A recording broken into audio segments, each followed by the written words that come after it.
I was a successful software developer who married Sophia after a whirlwind romance. We had a beautiful house that I worked hard for years to purchase. My wife had a close-knit family and things seemed perfect at first. Then one day they showed up with suitcases claiming they needed temporary accommodation. I overheard them in the kitchen mocking me. "He is too weak to stop us," they laughed. Before we dive into what happened next, where are you watching from today? Hit subscribe if you have ever had to stand up to toxic family members. The day I met Sophia at the Seattle Tech Summit changed my life.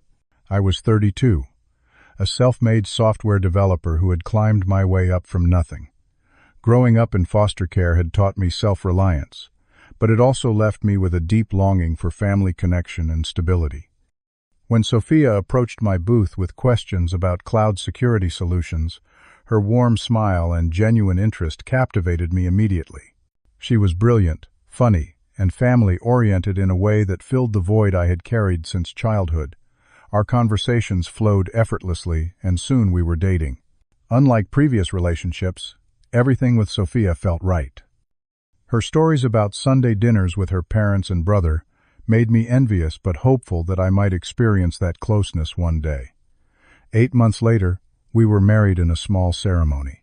Her family welcomed me with open arms, especially her mother Laura, who called me the son we never had despite having an actual son named Kyle. Her father Frank, a retired accountant, offered financial advice I never asked for, but accepted out of respect. They seemed so tightly knit, so secure in their love for one another. With my savings and a promotion to lead developer, I purchased a spacious 4-bedroom home in Bellevue, a suburb with excellent schools for the children we planned to have. The house represented everything I had worked for, and the stable future I never had growing up. The first time Sophia invited her family over, I spent all day preparing a home-cooked meal. Laura brought dessert, Frank brought expensive wine, and even Kyle behaved respectfully. As we sat around our dining table, I felt the warm glow of belonging wash over me. "You did good," Rick Frank said, gesturing around our home. "For someone who never had family to learn from." I let that comment slide, though it stung. There were other small moments too, Laura, rearranging our living room furniture without asking Kyle, questioning why I kept a small box of mementos from my childhood foster homes. "Seems weird to hang on to painful memories," he said, holding my prized possession. A handmade birthday card from the only foster mother who remembered my birthday. "Some memories remind us of kindness that got us through," I replied carefully, taking the box back. Sophia always defended her family. "They are just trying to include you in everything. This is what real families do," and I believed her. After all, what did I know about normal families?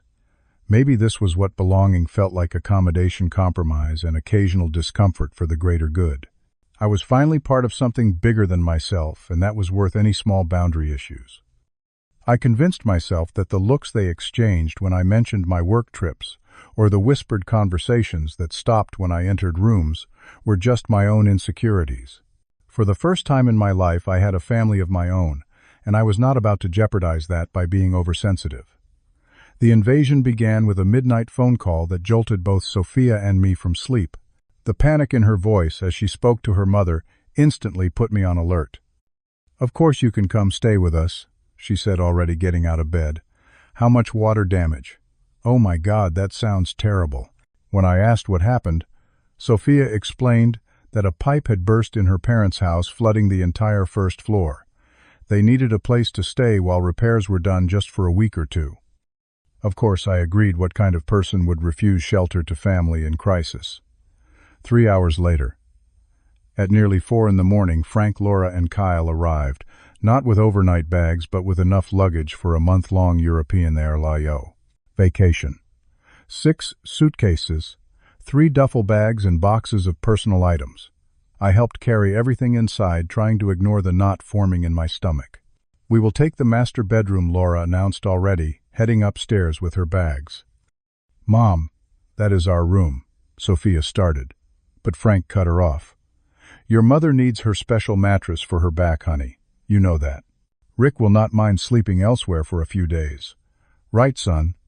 Before I could respond, Sophia agreed. "We can take the guest room. But Kyle had already claimed that room, which left us with the sofa bed in the living room. That first night, I lay awake, listening to strangers moving around in my home, opening and closing my closets, flushing my toilets. Sophia fell asleep instantly unbothered, while I stared at the ceiling feeling like a guest in my own house.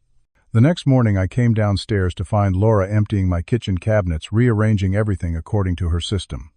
"Your organization makes no sense," she said without looking up. "Who puts glasses above the dishwasher? This way is much more efficient." I made coffee, silently watching as she discarded my careful system for one that made no sense to me. When I opened my mouth to object, Sophia entered the kitchen and beamed. "Mom is such a whiz at organization. Is this not great?" By evening, Frank had invited 2 of his friends over for drinks and taken over my home entertainment system. They sprawled across my sectional sofa, watching sports at full volume while discussing how much the kid had lucked out in life. "Foster boy detects success," one friend commented, "like winning the lottery." I retreated to my home office, only to find Kyle had set up his gaming console and 3 monitors on my desk, my work equipment pushed to a corner. "Had to set up somewhere, bro," he said, without looking away from his game. "Hope you do not mind." When I raised these issues with Sophia in bed that night, her response cut deep. "They are family, Rick. It is just temporary. Stop being so territorial. You never had to share growing up, so maybe this is good practice for you." By the end of the first week, it was clear the temporary arrangement had no end date in sight.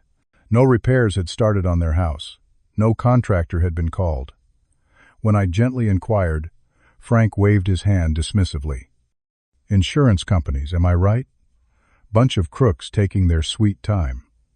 During a rare moment alone in my kitchen, I overheard Laura and Kyle talking in the living room, unaware of my presence. "How long before we tell him there was no pipe burst?" Kyle laughed. "Never," Laura replied. "He is such a pushover. No backbone at all. Probably because he never had real parents to teach him to stand up for himself."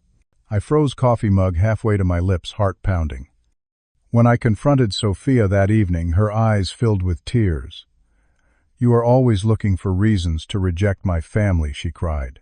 "This is exactly what I was afraid of, you not accepting them, because you grew up without family values." Her words hit their mark. Was I being unreasonable? Was my foster care background making me too rigid, too unwilling to bend? I retreated, not wanting to be the stereotype of the damaged orphan unable to function in a real family. By week 2, more relatives arrived. Sophia's Aunt Patricia needed a place while her condo was being fumigated. Her cousin Taylor was between apartments and needed somewhere to crash. My once peaceful home now housed 6 adults, all treating me like an inconvenient landlord rather than the actual homeowner. As days turned to weeks, the situation deteriorated rapidly.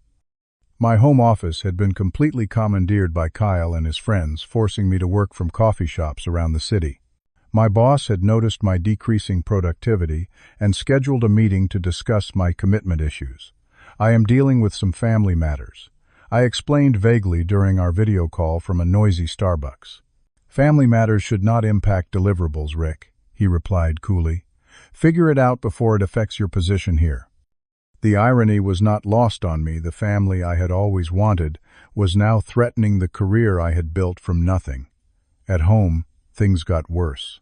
"I have celiac disease," a fact I had explained to Sophia's family multiple times. Yet daily I would find my clearly labeled gluten-free foods eaten the empty containers left in the refrigerator. When I mentioned this, Laura rolled her eyes. "All this fuss over a little stomachache. In my day, we just ate what was served and said thank you." It was not about stomach aches. It was about painful autoimmune reactions that could land me in the hospital. But explaining that again felt futile. My most precious possessions began to suffer mysterious accidents. The box of foster care mementos disappeared, only to be found in the garage with water damage from a spilled drink. My father figure Dennis had given me his watch when I graduated college, the only gift I had ever received from someone who believed in me. It vanished for days before turning up with a cracked face in the bathroom drawer. "Must have fallen," Frank suggested with a shrug when I asked if anyone had seen it. Checking my credit card statement online, I discovered over $3,000 in charges. I had never made restaurants. I had never visited electronics stores and wine shops. When confronted, Sophia explained that her parents had borrowed my card for a few emergencies. "We were going to tell you," she insisted. "Dad just forgot. He will pay you back next month." I believed her because I wanted to believe her, because the alternative meant my wife was complicit in stealing from me. My suspicions grew when I overheard a conversation between Sophia and her mother while they thought I was still at the coffee shop. I had come home early with a migraine, moving quietly through the house to find pain medication. "He does not need to know the plan," Laura was saying. "The important thing is that you keep him distracted while we figure out the next step." "But what if he gets upset about you staying longer?" Sophia asked. "Honey, by the time we are done, this will not even be his house to have opinions about." I stopped breathing. What did that mean? What were they planning? I slipped out without being noticed and returned to my car, mind racing. That evening, Kyle brought 3 friends over that I had never met before. They locked themselves in the guest room for hours, and when they emerged, their pupils were dilated, their movements erratic. The sharp smell of marijuana followed them, but there was something else too, something chemical and concerning. "Are they doing drugs in our house?" I asked Sophia that night. "Kyle just smokes a little weed sometimes," she dismissed. "Stop trying to create problems." But I knew what I had seen. And I knew the legal implications of having unknown substances in my home. As weeks turned to months, I became a ghost in my own life. Sophia spent all her time with her family, excluding me from conversations and meals. When I came home from work, they would be laughing together only to fall silent when I entered the room. I started eating alone in our bedroom, the only space shared with Sophia that I could still claim as somewhat mine. The isolation was crushing. My few friends had stopped calling after being repeatedly told I was too busy with family obligations to see them. My coworkers kept interactions strictly professional after I had snapped at them during a high-stress project meeting. One Saturday afternoon, I returned home early from a coffee shop to find Frank entertaining his friends in my living room, drinking my expensive bourbon and smoking cigars despite my asthma. "Here comes the landlord," Frank joked when he saw me. "Living rent-free in the sucker's house has its perks, boys." His friends laughed, then looked embarrassed when they realized I had heard.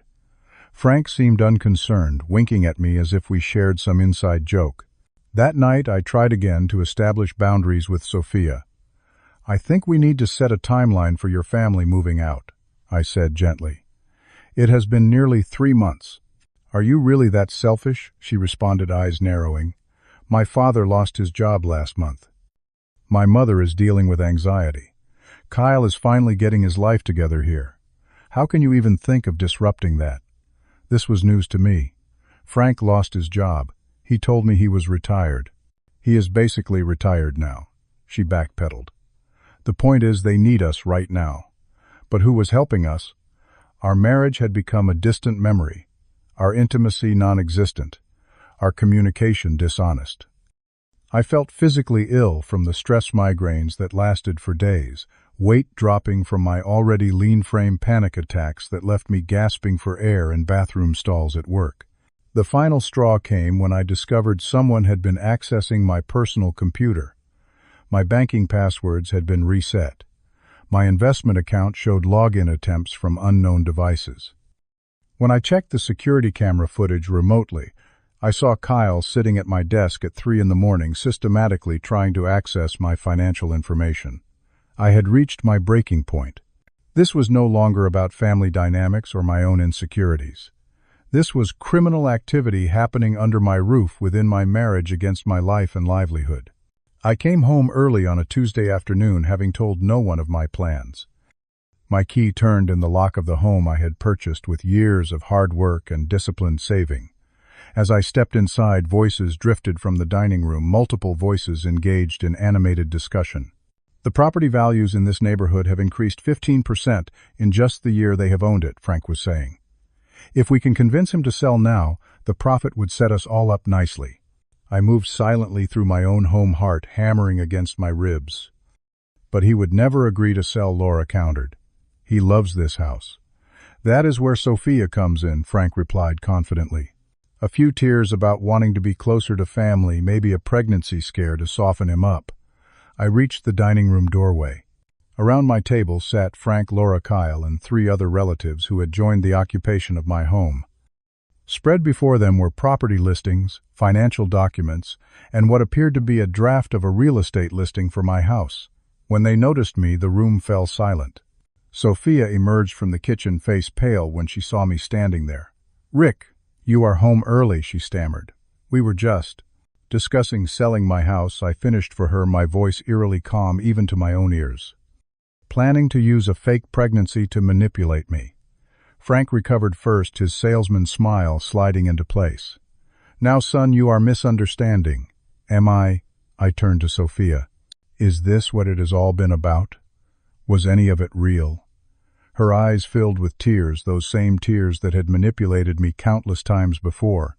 "I do love you, Rick. But my family needed help, and you have so much." "So much what?" "Security that I built from nothing. A home I earned. A life I created despite having no one to help me." Sophia broke down. "They convinced me before we even met. At the tech conference, it was not coincidence. Dad knew your company was doing well. They said it would just be a marriage of convenience, that we would all benefit." The floor seemed to drop from beneath me. Our entire relationship, the one thing I had believed was genuine in my life, had been an elaborate con. Kyle stood up, puffing out his chest. "What are you going to do about it? Call the cops. Tell them your in-laws are mean to you." He laughed. "You have no real family to back you up. No one to fight for you." They all joined in his laughter, even Sophia through her tears. The sound surrounded me, suffocating in its cruelty. Laura's voice cut through the noise. "He is too weak to stop us. Just watch him run away like he always does when things get tough. Without a real family, he does not know how to fight back," Frank added, smirking. "Never learned how to stand his ground."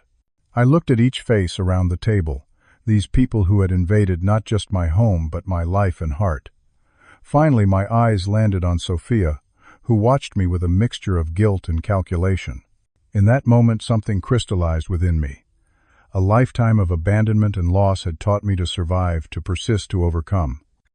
These people had mistaken my kindness for weakness, my desire for family as desperation. "You are right about one thing," I said quietly. "I do not know how real families fight, but I do know how survivors fight."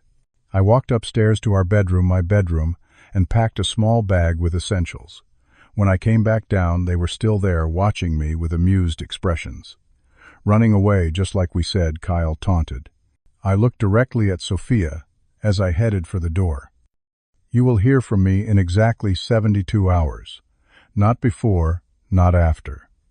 "What does that mean?" she called after me, the first hint of uncertainty in her voice. I did not answer. I simply walked out the door with dignity intact, closing it softly behind me. From the budget motel room I checked into that evening, I made my first call. Not to a friend, not to a therapist, but to Marianne Geller, the family lawyer who had drafted our prenuptial agreement at my insistence. An agreement Sophia had signed without reading carefully, believing it was merely a formality for the naive foster kid she had targeted. "I need your help," I told Marianne, "and I need absolute discretion." The next morning I met with Marianne at her office, laying out everything that had happened, and my suspicions about what was still happening in my home. She listened without interruption, taking detailed notes. "You have been through a psychological nightmare," she said when I finished. "But legally you are in a surprisingly strong position. That prenup you insisted on has some very specific fraud provisions." While Marianne began preparing legal documents, I moved to step 2. I drove to my company headquarters and requested an urgent meeting with our security team. As a lead developer with access to sensitive data, I had a good relationship with the head of security, Jared. "I need access to my home security footage from the past 3 months," I explained, "and I need it documented officially." Jared raised an eyebrow, but asked no personal questions. By that afternoon, I had secured footage of Kyle accessing my computer, Frank, bringing strangers into my home, Laura, searching through my files, and multiple instances of theft and property damage. My third step took me to the police station, where I filed reports on unauthorized access to my financial accounts, identity theft attempts, and documented evidence of drug activity in my home. The officer taking my statement looked increasingly concerned as I presented my evidence. "Sir, this goes beyond family disagreement," he said. "These are serious criminal offenses." "I know," I replied. "And I want everything documented officially." A private investigator came next, an expense I could ill afford but considered necessary. Within 24 hours he had uncovered Kyle's outstanding warrants in 2 other states for fraud and drug possession. More significantly, he found evidence that Frank had pulled similar schemes with other families in the past, using different relatives as bait. While these professionals worked on my behalf, I secured my financial accounts, canceled credit cards, and documented every unauthorized transaction. I photographed the current condition of my home from security feeds, making inventory of damaged or missing items. My company granted me emergency leave, and my boss, now understanding the situation was not mere family drama, but criminal activity, offered company resources to ensure my professional data had not been compromised. Through it all, my phone buzzed constantly with messages from Sophia, alternating between tearful pleas, angry accusations, and attempts at manipulation. I read each one, documented it, and did not respond. Exactly 68 hours after walking out, I met with a full legal team assembled by Marianne, a criminal attorney, a real estate lawyer, and a digital security expert. Together we finalized the multi-pronged approach that would unfold in precisely 4 more hours. The last person I visited was Dennis, my former foster father, and the only person who had ever shown me unconditional support. Now in his 70s, he listened to my story with growing outrage. "You are doing the right thing, Rick," he assured me, his hand firm on my shoulder. "Real family does not exploit and abuse. Real family builds you up, not tears you down." At exactly the 72-hour mark from when I had left my home, I returned not alone, but with a formidable entourage. Marianne and 2 paralegals, 2 police officers, my private investigator, and a professional security team. We pulled up in 4 vehicles just as the family appeared to be having another gathering in my home. Frank opened the door, his smile faltering at the sight of our group. "What is this circus about?" he demanded. Marianne stepped forward, introducing herself as my attorney. "We have multiple legal notices to serve," she announced, nodding to her paralegal, who carried a thick folder of documents. The first was an emergency eviction notice giving all unauthorized residents 24 hours to vacate the premises. The second was a restraining order against Kyle, Frank, and Laura based on documented threats and attempts at financial fraud.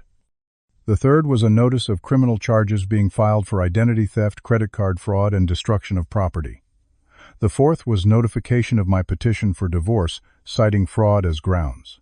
As these papers were being served, the police officers located Kyle, who attempted to flee through the back door. They apprehended him, reading his rights as they handcuffed him for the outstanding warrants in their system. The security team began systematically changing the locks and security codes throughout the house, while documenting the condition of each room with photographs and video.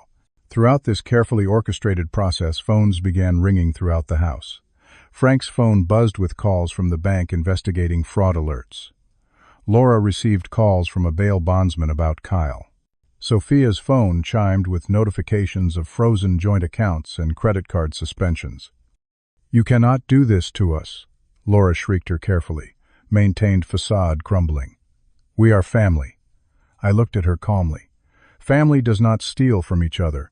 Family does not conspire to take someone's home. Family does not mock and belittle. You are not my family. You never were. Sophia pushed through the chaos to reach me, her face streaked with tears. "Rick, please. I did love you. Maybe not at first, but I grew to love you. We can start over." For the first time in our relationship, I saw her clearly, not as the loving wife I had imagined, but as a willing participant in a scheme that had nearly destroyed me. "The most valuable thing I have learned," I told her quietly, "is the difference between real love and exploitation disguised as love. I deserve better. I always did." As the family was escorted from my property, neighbors watched from windows and porches. Some had suspected something was wrong. Others had heard the rumors Frank had spread about the rich tech guy who had married into their family. Now they witnessed the truth unfolding in broad daylight. When the last of them had been removed from the premises, I stood in my empty entryway, keys to my newly secured home heavy in my palm. The silence was deafening after months of chaos. But within that silence was something precious I had not felt in too long: peace, safety. The knowledge that I had finally stood up for myself in the way no one had ever stood up for me before. Has someone ever taken advantage of your kindness, treating it as weakness? Did you find the strength to stand up for yourself? Share your story in the comments below. If this video resonated with you, please hit like and subscribe to hear more stories about finding your power in difficult situations. Remember, real strength is not about never falling, but about rising every time you fall. Thank you for listening, and I wish you the courage to protect your boundaries and your heart.